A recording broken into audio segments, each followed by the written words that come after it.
Welcome to Voices from the Bench, a dental laboratory podcast. Send us an email at info@voicesfromthebench.com and follow us on Facebook and Instagram. Greetings and welcome to episode 271 of Voices from the Bench. My name is Elvis. And my name is still Barbara. Well, still Barbara, how are you doing? I'm fantastic, thank you. Yeah, Yep. We have hit the hot and muggy Indiana weather. Doesn't that only last for like a day? God, I wish. I didn't even know you had hot, muggy weather. What does that mean? 60 degrees? No, I think it's 94. Wow. And it's thick, and there's like air quality reports. That's hotter than it is here, my friend. Well, there you go. Good for you. You know what? Sucks to be you. That's what she said. Well, I only get 1 week that I get to say that, and then it'll be beautiful down there, and we'll have a foot of snow. That's awesome, though. Have fun in it. Yeah. What about running? Do you run in it? You know, I try to do it early, and if I don't get out by 10, I'm done. I can't do it. Yeah. It's just so muggy, miserable. Yeah, it's like hard to breathe. Yeah, you want to enjoy your runs because we're runners, so we actually like running. And if I'm miserable, I don't even want to do it. So yeah, I agree. 10 a.m. is my cutoff, and there's many times where I don't get going by 10. So yeah. So what's up? I had this really interesting chairside experience this week. I'm with Derby Dental, and my whole role is just helping offices in Indiana. So I'm in this dental office in the middle of nowhere, Indiana. I mean, like nowhere. Like I can't even use my Apple Maps feature because I don't have connection. So they called me and asked if I could help them do a chairside pickup on some locators for an existing denture. I'm like, sweet, I've done quite a few of them, happy to help. So I made the appointment and we scheduled it. Now, before the appointment came up, I actually found out that we're going to use Novalox. Are these foreign words to you? Yeah. Okay, so Novalox is like Straumann's version of locator. Okay. I mean, it's no big deal. The chairside pickup technique is still the same. So I got there, and there's this tiny, tiny, sweet old lady that had, I think, the thinnest denture I've ever seen. So I'm building this up because instead of just doing a usual chairside locator pickup, this thing took, I'm not going to say 3 hours, but close. Damn. It took a while. I was so afraid I was going to be popping teeth out, but it was a few back and forths trying to get it to work. But eventually, Dr. Strope, who's the doctor I was working with, we eventually got it picked up on the 2 lower Novalox. We got the patient done. We got the patient out the door, cleaning up. I'm leaving. The doctor and I were kind of talking about how long it took and what we can do maybe different next time. Yeah. And she says, well, you can always talk about how this is the longest Novalox pickup on your podcast. What? I was like, wait, what? In the middle of nowhere? In the middle of nowhere. And I'm like, you know about my podcast? She's like, yeah, I listen to a lot of podcasts. I've listened to yours. I'm like, oh my God, what? How cool. So now I'm slightly embarrassed. I'm thinking to myself, oh God, what memes has she seen? What have I said? But it just threw me off, and I don't get to see that, Doctors don't tell me that. So that was fun. Well, congrats. And big shout out to Dr. Strope and all the doctors out there that listen to the podcast. We appreciate you. Well, guess what, guys? This is the last week to get your Voices from the Bench shirt, letting the world know that dental technicians have better technique. I think that's kind of hot, personally, because we do. In more than one way, just saying. At least I can say that for myself. So head over to voicesfromthebench.com and look for the We Have Better Technique shirts link to get yourself a shirt. I was going to say get your shirt a shirt. To get yourself a shirt, tank top, hoodie, or a long sleeve. I thought we had those little half tank tops, but I think that was just a meme. Is that right? No, we have tank tops. They're not not half cutoffs. Tank tops where you see your whole belly button. Oh, God, I hope not. I think it was Blake Barksdale that put that on the... Oh! Remember that? Yeah. All right, so remember, you guys, you have to order before June 10th, and all of the profits are donated to the Foundation for Dental Laboratory Technology. I think you're racing and I'm racing, so I Yeah. think we got to do a combo. So thank you, everybody. Get your shirts. And for those that know Blake Barksdale, he's the reason we don't do mid-cut off shirts. Bingo. Because he would buy one, and it's all something we don't want to see. Oh, yeah. I agree. So it's June, and you know what that means, right? CDT and Dental Technician Appreciation Month. Damn tootin'. All right. Damn tootin'. Wow, that's got to be a new Joe, if you're listening, damn tootin' is your next one to go here. That means in every episode in June, that is if we get some every week, we're going to play audio thanks. So as of this recording, which we're doing on Friday, we only have a few. And if we get more before the episode releases, we're going to put them at the end. But it's super easy to do. Just record yourself on your phone or your computer and you're saying something like this. Hi, I'm Elvis from Derby Dental Laboratories, and I want to thank everyone at Derby who has taken the time to show me so many amazing new skills that I am using chairside almost every day. Do you see how easy that was? That was pretty damn easy. And it made everybody at Derby have like the feel goods. Yep. And that's what we want to do. All right. So come on, guys. So just record yourself. Super easy. Email it to us at info@voicesfromthebench.com, and we're going to play it on the podcast. So make sure you stay tuned to the end of the episode to hear all of the great thanks that we got this week. Right. But this week, we got to talk to an ortho tech, and let me tell you, he uses that term very loosely. Who is the most specific technician that I think we've ever talked to? Jay Work III was at a friend's house and needed to use the restroom. Opening the wrong door opened another door of opportunity to a now very successful career. It's a great story how he finds out about this. It is, actually. But Jay comes on to talk about learning what a Crozat is. And then he tells Barb and I what it is in very simple terms because we don't get it.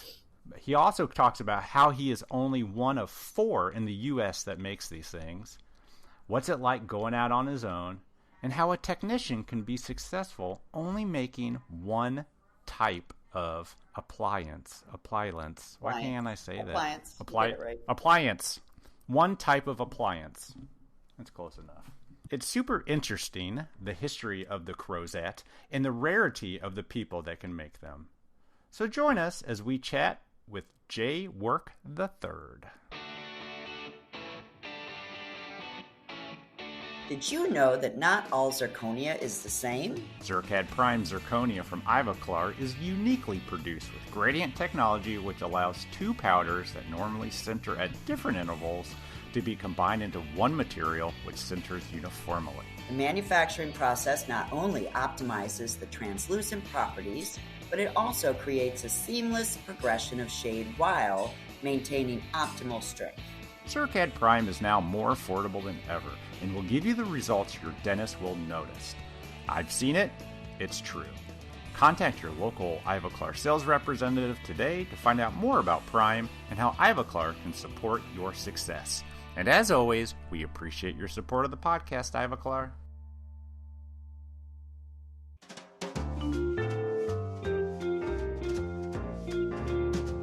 Voices from the Bench. The interview. We are super excited today to welcome to the podcast, let's see, Jay Works the Third. How are you, sir? I'm good. A name so simple that even Elvis can pronounce it. Oh, yes, that was so true. I was actually thinking that.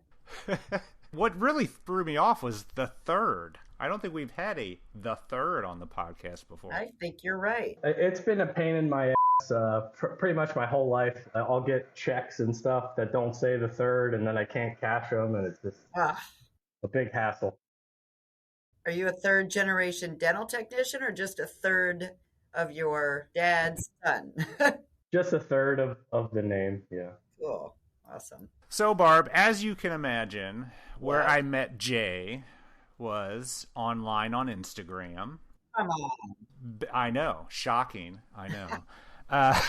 This guy bends more wire than I think I've ever seen anybody bend. And honestly, full disclaimer, Jay, I don't know much about bend and wire. I don't know much about ortho. So I'm excited to learn how you got into it and what you can teach us about it. Well, I don't know much about it either. Oh. No, What? I'm just kidding. I don't believe that. Yeah, I'm looking at your Instagram, so I don't believe that at all. Actually, the only thing I know how to do is the Crozat appliance that I make. Everything else is completely foreign to me, but that's all I've ever had to make to stay busy. So, and I don't even know what that is, honestly. So let's start at the beginning. How did you get into this role of what you're doing now? How did you discover it? Okay, it's kind of a longer story, but let's do it. Yeah, go for it. Let's do it. I went to college for forest science at Penn State University. Okay. And the year that I graduated, the government went on a hiring freeze. So I didn't get any of the jobs that I was looking for because nobody was hiring for anything. So I moved back home and I continued my job that I had during college, which was working at a pork processing plant. Wow. Yeah, it's totally weird. So I just kind of got comfortable. Yeah, I just kind of like settled in doing that, and I hated it. But anyway, so fast forward, one day I was at my friend's house. She was having a party, and I went upstairs to use the bathroom, and I thought I was going in the bathroom, but I was going into her dad's dental lab, which was in their house. Oh, that's how you found it. That's great. Yeah, so I saw like his workbench and like all these tiny tools and like all this crazy stuff. And I was like, what the hell is this? So I found the bathroom, I took a piss. I went back downstairs and I said to my friend, I was like, what the hell is in that room? Like, what is that? And she's like, oh, that's what my dad does. He makes, wire appliances. And I was like, is he teaching anyone? Like, you got to have him teach me. Like, this looks so interesting. And he was like an old curmudgeon, and he didn't want to teach anyone. Old what? Curmudgeon? I have never heard that word. What the hell does that mean? It's like an old miserable man. Huh. It's like Elvis. Yeah. Fancy word for old fart. God, that's great. Yeah. Thank you. All right. So anyway, I asked her to ask him to teach me, and she was like, oh, he'll never do it. So maybe for the next like year and a half, I begged her. I just kept reminding her to ask him. And then one day, maybe like a year and a half later, he showed up at my house with a box of tools, and he started teaching me I was off on Mondays at the job that I was working. So he would come over every Monday and show me. He came to you to teach you, though. Yeah, so did she mention it to him and he just kept saying no? Or did she finally mention it to him after a year and he was like, hell yeah, I'll teach him? No, there was a pestering process involved. Oh, nice. You wore him down, eh? Yeah. So then maybe after a couple months of him coming once a week, I quit my other job and I started working with him full time. And I worked there for 11 years until I started my own lab last year. So you worked in his one room in his house? Yeah. Oh, that's kind of weird. It was at first, but not really. I don't know. So did you take right to it? Like, how does one learn how to bend wire? Like, what's the process that he went through with you? No, I did not take right to it. It's really, really hard, and I don't know. Maybe for like 3 months, I was like, this shit is impossible. What was I thinking? Yeah, but eventually, like, things started to click, and then, I just started getting better, and now here we are. For a grumpy old man, was he pretty good with you? Oh, yeah, he was great. He was absolutely great. So once he finally committed that he was going to teach you, he was all in? Yeah, I think the fact that I kept asking his daughter to ask him, like, after a while, he couldn't say no, I guess. Oh, that's great. Hey, man, sometimes you just got to wear people down to get what you want. Yep. So when he brought you in, again, not knowing a lot about that side of our industry, did he still teach you all the basics of dental lab stuff, like anatomy and tooth numbers, or was it just right into pliers and... He taught me, like I had to get like an anatomy book just to not be a complete moron about it, you know. Yeah. Yeah. But he taught me tooth numbers and stuff. But most of the stuff that we do is like deciduous dentition, so it's the child's. It's like Oh, okay. lettering, not Yeah, yeah. that. So it's a little bit different. But there is some adult cases, so I had to learn those basics just to know what I was talking about. Yeah. I've never understood the lettering. I mean, I guess just to tell the difference, Yeah. but they always write tooth number and then a letter. And I don't Yeah. understand why they write the word number when it's not a number. It drives me crazy. Yeah. So you were 11 years with him, and then you decided that it was time, or did he decide he was going to retire, and so you opened your own place? It's a little bit of both. I like according to him, I left him a little early because I don't know, but he's basically retired now. But yeah, it was just time to go out on my own. Yeah. It's Yeah. time to fly. Yeah, Yeah. So then what? So where'd you go? I got an apartment that had an extra room in it, and I made a little laboratory in there, and that was it. Wow.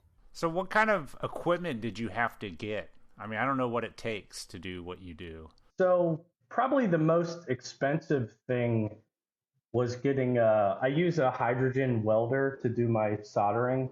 Oh, wow. Yeah. Those are somewhere around $2,000, but everything else was just like hand tools that aren't super expensive. That's great. Yeah. What's the wire made of, if you don't mind me asking? So most of it is cobalt steel, Uh-huh. and then I use silver solder. Every now and then I will have to use gold solder for someone who might have allergies or something. Yep. Hmm. And how do you get your clients? Like, so you work with orthodontists directly? Yes, it's such a small group of people that use Crozats that it was all just word of mouth. Like I've never advertised or anything to get work. I think we need to stop and have you explain what a Crozat is. Okay. Am I saying it right? Yes, you are. Okay. So a Crozat is a light wire appliance that is used in interceptive orthodontics. So it's mostly for little kids, and it's just an appliance that widens the mouth and promotes forward facial growth. Do they have to like use one wire and then they graduate to another one and then slowly you're actually like building out their arch form and their bone? So typically I'll make an appliance and then maybe a year later I'll have to make additions to it, but it's still the same appliance. So it's not, they don't necessarily bump up to like a larger wire size or anything, if that makes sense. Yeah, because Yeah. I was thinking of like Invisalign, you know, when you've got like 4 or 5 different trays and it's moving the teeth and you just keep graduating. So this is just like one, almost like a one-shot deal, and it works like that. That's crazy. I've never heard of anything like that. Have you guys heard of ALF appliances? No. I don't think... Is that like a... I know a palette expander. Okay, so an ALF appliance is... I told you, disclaimer at the beginning, that I have Talking no to an idea. implant technician and a ceramist, so we're kind of clueless. Okay. Talk to us like we're one of the kids you're working on. I was gonna say if it makes you feel any better, I don't know anything about implants or dentures. I've only ever done wire appliances, so I'm a novice when it comes to anything else. Well, hopefully, collectively, we can teach the audience something. So. But how do you like learn? I mean, like, how do you grow your skill? Like, does the doctor work with you and design the cases? Because I was looking at the wiring and it goes like around the molar and then on the lingual, and they're all different. So, like, how do you design these cases with the doc? Okay, so the wire that goes around the molar is called the crib, And that is basically the same thing as like a banded appliance, only instead of using a generic band, to fit whatever size tooth, each crib is built specifically for the person. So you have cribs, they're usually on the E's, or sometimes the 6-year molars. And then the wire that goes around the lingual is the body wire. And then you have all sorts of things from there. You have like lingual arms that go up to the cuspids. You have distal extensions that would go back to the 6s or the 12-year molars. And then there's really a limitless amount of designs that you can have, all depending on what the goals are. So you have to actually sit down with the doctor and discuss the treatment goals and figure out what teeth to stabilize and where all of the wires go? Yeah, so most of the doctors I work for will have a design laid out for me. Okay. I have a couple doctors that the only prescription I get is the patient's name, and they'll just say upper Crozat, and I just have free range to do whatever. But normally, it's pretty obvious if if a tooth is missing, I will make the lingual arms go to that gap so that when they open the body wire, that space will open up for the tooth to erupt. Sometimes, we have to talk to each other to see what the goals are, but for the most part, they either tell me exactly what to do or they let me have free range. So what's the idea? That lingual, what'd you call it, the body? That lingual bar? The body wire, yeah. Yeah, so is that idea is pushing the anterior teeth to where ideally we want them to be? Yeah, so there's do you know, I forget what it's called now. Ponce, there's like a Ponce ratio or something. It's like a pentagon that you can draw in the mouth to see the size of someone's jaw. It's all based around that. Yeah. I'm not sure if I'm saying the right words or not. But basically, the goal is pretty much always to widen the jaw so that there's room for all the adult teeth to come in. And most of the time, that requires forward growth. There'll be an auxiliary wire to the anteriors that's pushing forward. And then the body wire allows for the widening of the jaw. That's so crazy. It's such I don't want to make it sound, simple, but it's such a simple device doing so much. Yeah, it's crazy. I had no idea that anything like this even existed, and I don't either. I don't know. Yeah. The gentleman that taught you, how did he get into it? Because he was like many generations before you. How did he learn it? Yeah. So it's actually pretty crazy. There's only a few Crozat technicians in the world, and then let alone in America. And I'm from Percy, Pennsylvania, and he's from Lansdale, both of which are in Bucks County. Okay. And there was a doctor by the name of Terry McRoberts who actually just passed away this year. My boss, his name was Jimmy Martin, or his name is Jimmy Martin. He learned under Terry McRoberts. Oh, the doctor, yeah. Yes. And then Terry McRoberts learned from this guy, Wiebrecht. I forget his first name, but he's like any Crozat book that you could find. This guy Wiebrecht is. He was the godfather. Yeah, exactly. So I learned from the guy that learned from the man. Wow. Yeah. Damn. Why are there so few that know this? I think because this is not taught in traditional dentistry schools. It's like continuing education stuff. Yeah. So, I mean, there's off the top of my head, there's me, my old boss, and then he had his competitor is a guy named Craig, who also is from Lansdale, which is crazy. Yeah. And then I know a guy in Iowa. And those are the 4 people I know in the entire country that make Crozats. It's crazy. Do you guys have a yearly meeting where you get together and just kind of talk about the industry and have CE? How do you keep up with the demand? Or is there a fair amount of demand, but a not overwhelming demand because nobody really knows about it? Speaking of dentists and doctors. Barb, there is so much demand that I've actually had to, I've like closed accounts in the past month or two because I've had 70 cases on the shelf and I can only do about 3 a day. Ugh. I've been telling people to go to people that I have taught just to try and spread it around, you know. Yeah. It's crazy. So what you're saying, this is something Elvis and I need to look into as a future business matter. Yeah, if you guys Just want to joking. learn. Why do you think this hasn't come under regular ortho technicians? Why are they not doing it? Do you have an idea?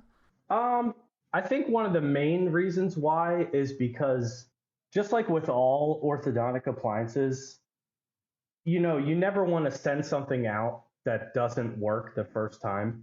Yeah. Since this is such a specific thing, like there's plenty of people probably who have tried and maybe their appliance is like 95% of the way there. But unless Yeah. it's 100% accurate, then the doctor's going to be completely turned off of the idea of trying it. Are there You know what I mean? alternatives to accomplish the same thing? Do you know of? Oh yeah, absolutely, absolutely. There's like rapid palatal expanders and Yeah, that's what you hear bioblocks and about a stuff. lot, but Yeah. looking at those pallet expanders, they look like a torture device compared to what Oh my you have. God. Yeah, they're crazy. Yeah, I Yeah. couldn't imagine. I wouldn't want to wear one, let alone put it on a kid. I mean, geez. Yeah. So how many of the ones you make, and, be honest, do you have to remake? If it's Oh, such a technique sensitive. That's a good question because just last month I did some calculations and right now I'm at a 4% return. You know what? Any lab That's would where take I'm that. at. Yep. Any lab would take that number. Yeah. Yep. You got to figure 3.5% of it's doctor's fault. Absolutely. And bad impressions. Yeah. I was going to say, so everything comes in an impression for you, or are they scanning some, or is it all pretty much impressions? So the old school guys still send impressions. I actually just bought a Sprint Ray 95 Nice. Pro S, Fantastic. but the problem, I hate it because they'll send me an STL file and then I print it, but then I have to duplicate it in stone anyway because I can't solder on the plastic. Oh, I've heard that, no yeah. doubt. That's so true. I So- didn't think of that. I mean, it's annoying, but at the same time, like I still charge for it, so it's not that bad. But Sure. it's just an extra step that I used to not have to take that now I have to take. Yep. So much Yeah. for advancement in technology, right? Yes, somebody needs to invent high temperature resin that you can Yeah. solder on. Yep. Oh, they will. It'll just be really expensive. Oh yeah, it'll probably be $1,000 a quart. Yep. Somebody will do it. They'll just charge you. What part do you solder? I'm looking at your work on Instagram, of course, and which areas need to be soldered? The ones that looks like mostly around the molars, or is it all the little things that go up on the anterior? Okay, so all around the molars, the crib there is on the lingual side is a foil pad. Yep. There might be 5 or 6 wires that meet there. Hmm. So I solder that whole face. And then on the buckle side, you have the wires from the crib. And then there's another part of the appliance called the crescent that is where the retention comes from. So you Mhm. solder those two together. Wow. And then any wires going to the anterior teeth are also soldered on. Wow. No wonder you can only do 3 a day. Yeah. My record is 5, but after that happens the next day, I don't want to work at all. So I try to keep it around 3 because then I don't want to burn out. Yeah. And I imagine you're the only one, so you're doing all the invoicing and the delivery and the pickup, or Yeah, how does that work? Yeah, I work by myself, so a lot of it is through the mail. I work for a lot of doctors in California. There is one doctor that I actually pick up and deliver to, which is pretty cool, I think. Yeah. A little bit old-fashioned, but yeah. If there's only a handful of you, I imagine you get work from all over the country if they hear about it. Yeah. Right now I work for, I think, 14 doctors. There's one in Canada, and then the rest are just from all over the United States. So do you need an opposing, or do you just want the arch you're working on? No, I don't need an opposing, but usually I'm making an upper and a lower for the same patient. I guess that makes sense. Yeah, you don't want to expand one without the other, right? Yeah, right. Sometimes they'll have maybe some sort of other appliance on the upper, and I'll do a Crozat for the lower, but I don't necessarily need to have the opposing to Sure. to do it. What's your turnaround time like? Oh God, it's horrible. It's really bad. Right now it's about 5 weeks. Wow. Wow. Yeah, I know. Do the kids still have those teeth in 5 weeks? Hopefully. I mean, that's not that bad. I mean, some people are scheduling out 2-3 months on, aesthetic cases and things. I mean, Yeah, that's but I true. mean, still, I would think you're working a long damn day, huh? And weekends too, possibly. Where else are they going to go?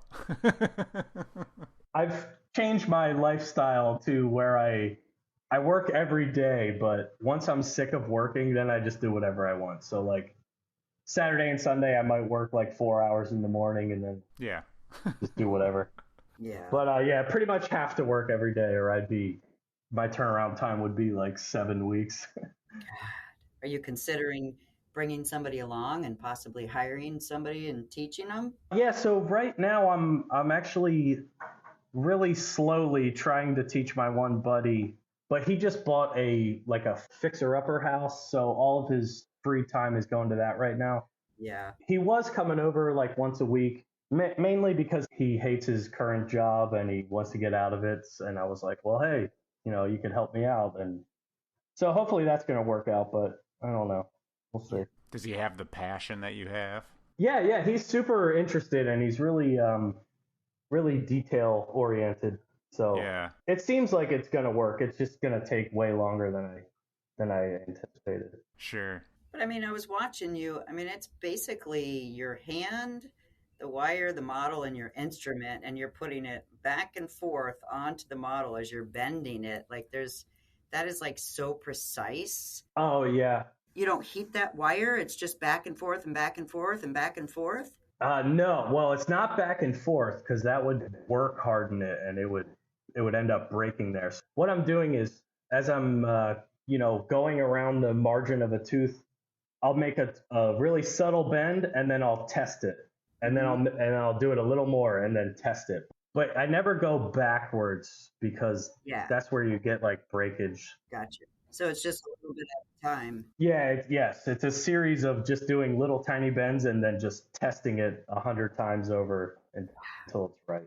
And you only use the one instrument to bend it, or do you have a couple that are shaped differently? Yeah. So the pliers that I use the most are called bird beaks. You guys probably know what that is, right? Yep. Okay. So I have a pair of bird beaks, and then I have a pair of skinny bird beaks. Mm-hmm. And then I have 2 sets of 3-prong pliers, like a tiny one and then a fatter one. But that's pretty much it as far as pliers go. It's pretty interesting to me. That is super interesting. Are they removable or do they get like tacked in? No, they are totally removable. That's, I guess, one of the benefits, especially to the parent, that something's not being cemented into their kid's head, so they click in and out. That's why it's super important that they're exactly right so they don't pop out when they're not supposed to. Yeah, but that allows a kid that is terrible at brushing their teeth to at least take it out and clean it. Yeah. When I get them sent back for repairs, oh God, the smells. I can't imagine what a denture repair person goes Imagine through. something with porous material. Yeah, that's freaking gross. How does a dentist recommend that they take care of it? Are they supposed to clean it? Do they wear it all the time except for when they brush? They don't wear it when they eat, do they? There's 2 schools of thought on that. Some people recommend that you take it out when you brush, you take it out when you eat. other doctors, they put it in and they don't even tell the patient that it's removable. They want it to be in all the time. Oh, Wow. But that can lead to less than desirable hygienic Yeah. conditions. Yeah. But if you never take it out, then it's always expanding. So that's why there's like a debate between the two ideas. Yeah. That makes sense. what side are you on? You don't want those things smelly coming back, do you? Yeah, I think they should take it. I think they should take it out when they eat too, just so there's less breakage and stuff, and I don't have to do as many repairs. Yeah. Do you know why they're called Crozats? Yeah, they're named after a doctor whose last name was Crozat. Oh. So I'm probably speaking out of school here, and I should know this, but I don't.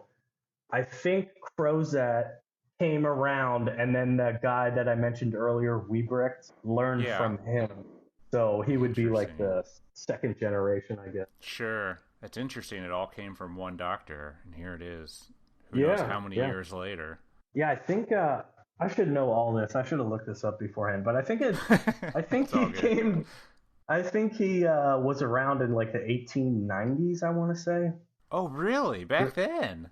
Yeah, yeah. That back then everything was made out of solid gold too. Sure. They made them out of solid gold.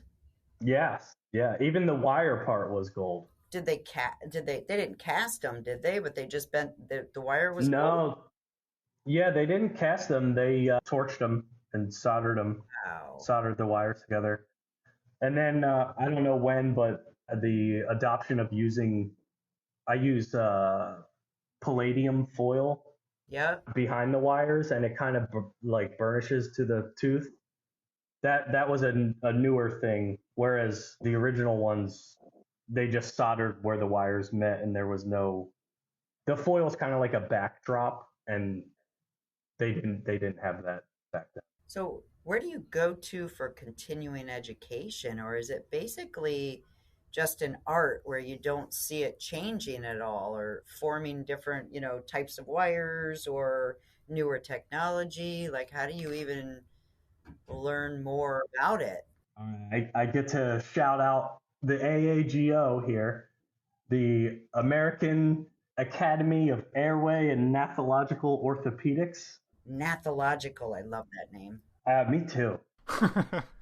They're located in Walnut Creek, California, Yeah. and once or twice a year, depending on how many students there are, they host a class on the fabrication and adjustments of Crozats. And I've actually had the honor of going out there.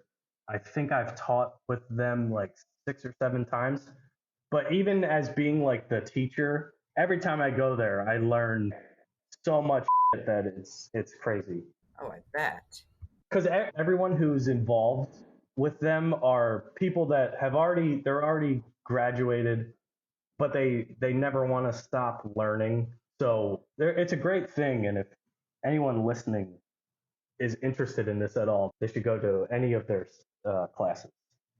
Session 2 being the best one. That's the hands-on. Wow. So you've actually taught the class? Yeah, I've taught it alongside an orthodontist named Darren Ward, and then another time I've taught it with Dr. Brian Hockle, who he actually hosts the classes out of his office. It's in Walnut Creek, California. Yeah. So if you're teaching classes, how come there's only 3 people that do this? Because it's really, really hard. So all these people take the class and then they realize that it's too hard. I'm not doing this. Well, they take the class to learn how to use Crozats and adjust them and maybe make repairs. But when they see how hard it is to make one from scratch, they just ask, where can we send these to get done?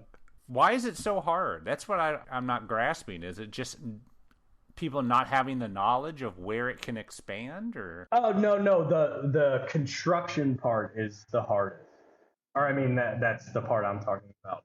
Yeah. Mostly because if every wire isn't perfectly laid where it should be, like right on the height of contour with the crescent below the height of contour, then it just won't work. It will either be a little bit loose and then break, or it doesn't seat right, or it doesn't stay in the mouth. So that just deters people from even wanting to learn about it just because of that. Can you Wow. screw a mouth or a jaw up? Not you personally, but like somebody that doesn't do it like that. Oh yeah, yeah, yeah. I've seen people where they try to like blow the mouth out really wide too fast, and then all the teeth are laid buckily, and Gosh. but yeah, there's definitely things that can go wrong for sure. Yeah. Wow. I could see where you'd be a little scared to get into it, but I could see where it would be super lucrative, and maybe somebody will hear it on our podcast and be like, damn, I want to get into that. And you'll get some phone calls. Hell yeah. Well, I don't need any work right now, but I'm talking about technicians calling you saying, hey, I want oh to learn yeah, this. that would be awesome. That would be awesome. I think you could teach a lot of labs. Actually, this time in October of last year, there's such a demand for labs that make Crozats that the AAGO put on a class that was strictly for lab technicians. Wow. And they actually did it for free, which was crazy. Did you teach that? Yeah, I taught that with Craig Duderman, who is a guy who's from Pennsylvania who's also about to retire. He's about the same age as my old boss. You're going to be the only one left. I know, I know. How many technicians took the course? Was it pretty popular? Or? I think it was 8. I think 8 people did. Yeah, and all 8 decided it was too hard. No, actually, I actually referred one of my clients to the student that I thought was doing the best. He's some guy from Iowa. His name's Luke. I forget his last name, but Yeah. I sent one of my biggest clients to him just because I couldn't keep up with everyone, and Sure. I think it's working out for both of them. So that's great. Yeah. So take me back to your technique for a minute. When you solder, what do you have to do? Do you use flux? Do you have to use special like investment, or can you just solder directly to the model? All the wires that I put in place, so I tack them down with snap set plaster. Mm-hmm. I know most people use like sticky wax or something, but this is kind of a different ball game. So I'll put all the wires in place with plaster, and then I'll put flux obviously wherever I want the solder to flow, but Mm-hmm. I'll have all the other wires protected by plaster so nothing overheats and there's not a weak spot or anything. What do you use for flux? Borax? Yeah. It's I use the flux from the OSE company, That's but great. it's I guess it's just borax. Barb, how do you know all this stuff? That was an old CDT question, and I remember that from studying for my exam. That's what they use for flux. So it sounds like I'm Oh, really okay. smart, but I'm not as smart as I sound. I just recall. Yes, you I don't are. even know what flux is. I'm thinking flux capacitor with Back to the Future. I'm like, what are you talking about? Flux me. Just kidding. So Oh, Yeah. flux is just I don't know what the hell it is, but it we are not an educational podcast. it prevents oxidation and overheating, and it allows the solder to flow, wherever you put the flux. Do you get to wear one of those big welder's helmet when you solder, or is that not? No, no, I don't have Uh, to. No, yeah, that's actually, for the session 2 class, my sister makes t-shirts for a living, and I got yeah. them to make a t-shirt that said session 2, flux around and find out. Nice. See? That's awesome. I need you to make the podcast T-shirts. That's Yeah, I hilarious. know. I was just thinking that. I'm like, hey, that's not a bad idea. Nope. So, do you ever have to put like acrylic pads or anything on there? I see that in a lot of ortho. Yeah. I used to do it a lot, but I've told everyone that I work for that I'm not going to do acrylic simply because it's annoying and it's like hazardous, and It they'll is. still Yes. they'll still ask me to make appliances, and then they can put the acrylic on when they get it. But a lot of times they'll put a pad on either side of the body wire so that when they go for expansion, it's not only pushing the teeth, it's pushing, the actual bone, just so they can do more faster with while being more comfortable. Yeah. But you just decided I'm not doing it anymore. Yeah, it's just a pain in my ass, so I stopped. That must be nice to be able to be like, you know what, I'm not. Well, when you're only one of 3 that could do that's something, what I mean, I'm you can just, it's amazing. I'm feeling the power of the decision-making control. I like it. So, like, do you ever see any part of your technique going, other than printing of the models, to like a digital? I don't know. I've seen videos online of like those robots that bend wires, and Yeah. that's crazy. I don't know how far away it is from everyone, having their own robot wire bender, but I don't know. I'm not really worried about it, I guess. Yeah. If I get put out of a job by those machines, then I'll just make jewelry or something. I'm not too worried about it. Yeah, I wasn't even thinking a machine. I was thinking more like you design it, but I don't think you would ever be able to print wire like that without. They have those, what do they call? It's like a 3D printer, but it's called like a sinter. I think that's what it's called. We just call them metal printers, I think. Okay. So I mean that might be getting close, but I don't really know too much about them. I know they're really expensive. I bet you the learning curve's crazy. Yeah. If it'll ever even get there, to be honest. I don't know. That's some delicate wire. I don't even know if printers will be able to handle it. Yeah, the stuff that I've seen, it almost looks like it's been cast around the molar. But I don't know too much about it. I've just seen pictures online. What's the craziest one that you can think of, or the hardest one that you can think of that you were asked to do for a patient? So I've done this maybe 5 or 7 times. So they'll have a Crozat in the upper. And are you guys familiar with like a TAD, a temporary anchorage device where there's like screws up into the person's head? Oh God, no. No. You don't? Okay, so there'll be similar to like a fixed expander where there's that little gearbox that the mom will twist at night. So that thing is actually bolted into the person's head. Oh, jeez. Yeah, I know. They expand the maxilla like along the midline.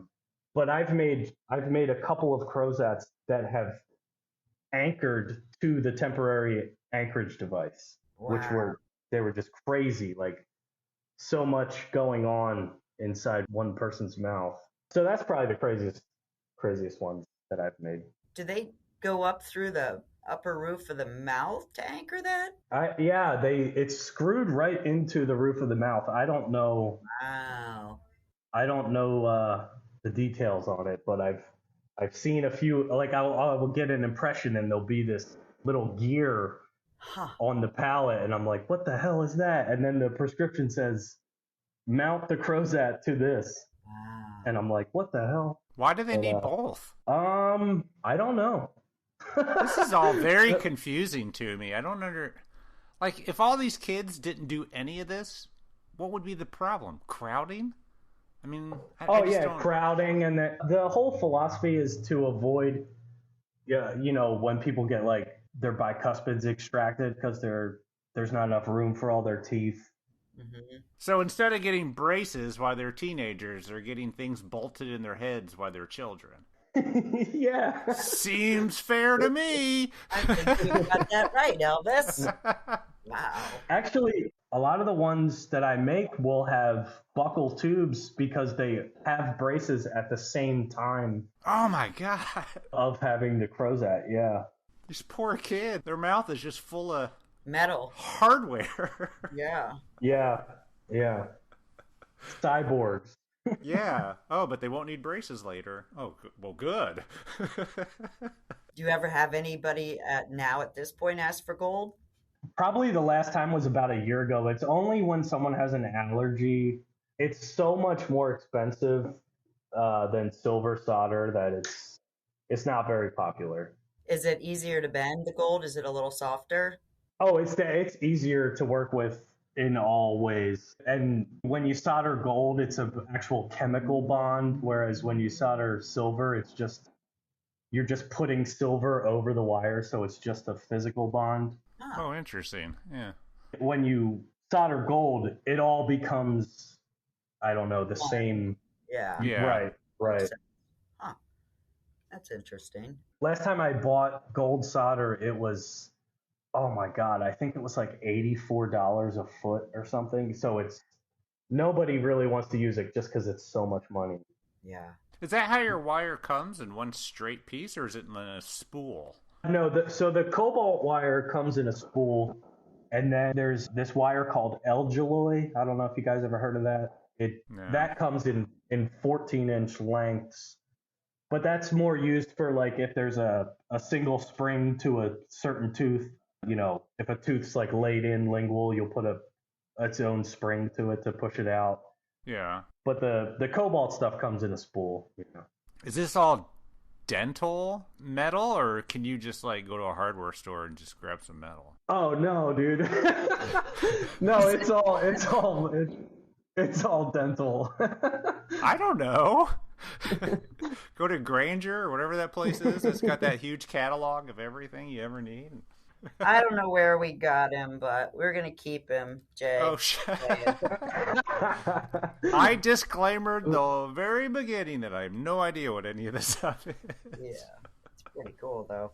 Looking at all the different designs, it's just like, wow. So the guy that trained you obviously didn't want to lose you, huh? No, I mean, but yeah. I get it. I made him enough money that I was like, all right, I gotta go by myself now. Yeah. Sounds like it's very little to get everything you need to do it. I mean, money-wise. It takes a lot of skill and a lot of practice, and you could be pretty busy. Yeah.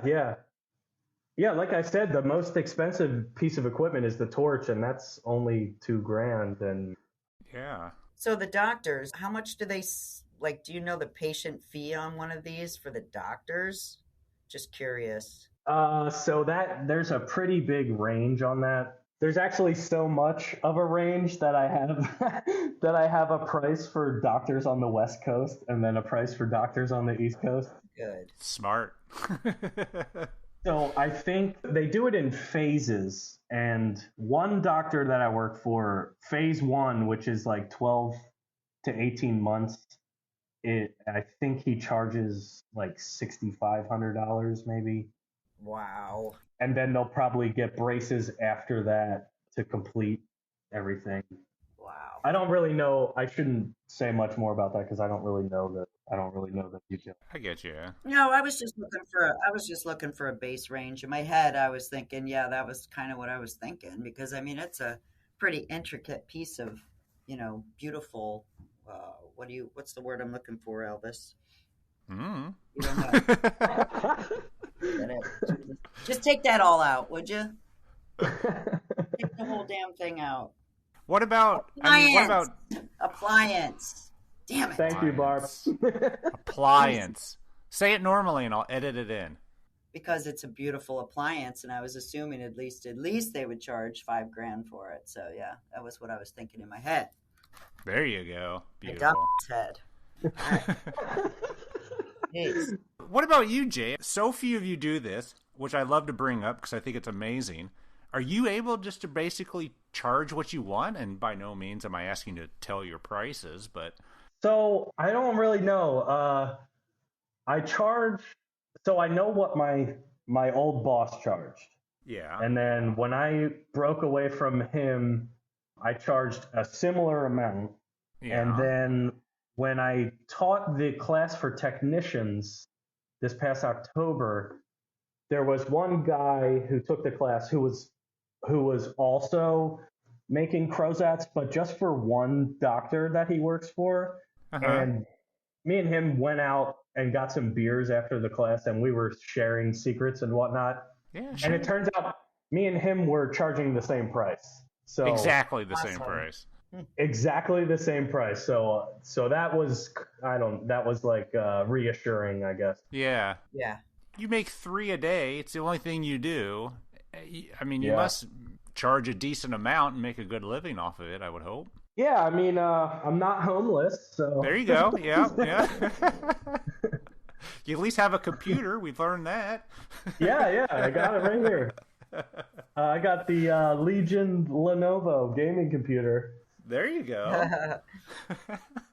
I just got this because somebody told me that when I got my 3D printer that I needed all sorts of whatever the hell makes a gaming computer strong Yeah. or powerful, whatever that is, translates to running 3D printers, and it's treated me pretty good so far. So, What does a doctor usually do? PVS or alginate when they take an impression? What do you prefer that they do?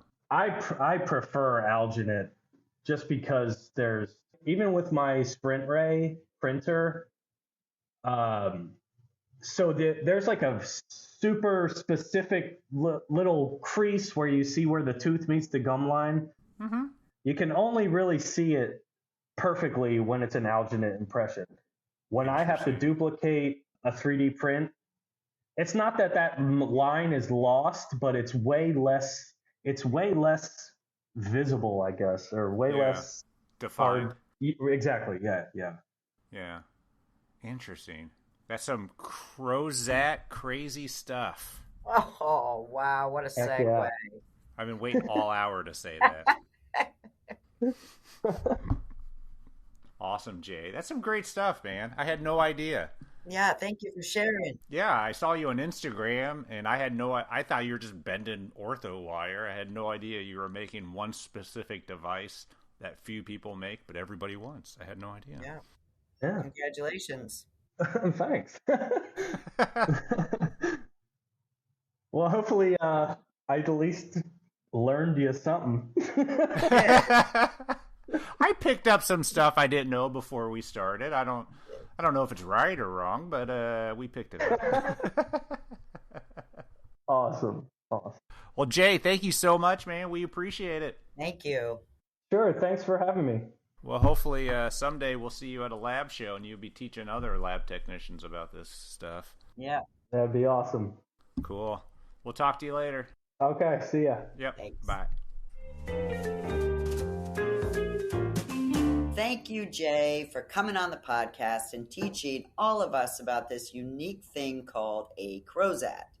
We actually love showcasing technicians that not only find their niche, but are also able to make a really good living off of it. Head over to aago.com to learn more about this device. And seriously, if any labs out there are looking for a new product to offer, it seems like a no-brainer to me. Thank you, Jay. And now, here are the audio thanks that we got this week to celebrate CDT and Dental Technician Appreciation Month. Hi everybody, this is Norbert from Growth3X. Today is June 1st, which means today is the first day of Dental Technicians Appreciation Month. I want to thank all the dental technicians in my life because of what you do, because how you take care of patients, how you take patients from soup to hard to maybe steaks, how you create beautiful smiles and just create happy lives. I also want to thank dental technicians for the part that you guys are playing in my life, actually. Most of my friends are dental technicians. I own a dental supply company which caters primarily to dental technicians, and the best man on my wedding was a dental technician. So thank you so much for being part of my life. Thank you so much for letting me be part of your life, and happy Dental Technicians Month. It's Beth from the Party Enamel, and I just want to say thank you to everyone who connects with me, helps when I'm stuck on cases, or is just a huge tooth nerd too. This new community vibe that we've created as a profession is what I'm here for. I love to see it. We're making huge changes and it's moving in the right direction, so I cannot wait to see bigger and better changes in the future. I also want to say I'm so proud of the technicians who have taken my webinars and online coaching, or the ones who have joined the dental technology community app Tech Talk. You all strive to be better, and it's the best feeling watching everyone grow together. So to all technicians out there, you are important, your voice matters, and you are making a difference. Happy Dental Technician Month. Thanks to everyone for sending in their audio thanks. Remember, there's still 3 more weeks to send them in, and you can make someone feel special by giving them a shout out. Aw, I'm going to do mine, I promise. And I got to go get my shirts today. Is your think going to be about your dad again? No. Oh, good. Yeah. We're going to mix it up. Awesome. All right, everybody. That's all we got for you, and we will talk to you next week. Yeah. Bye.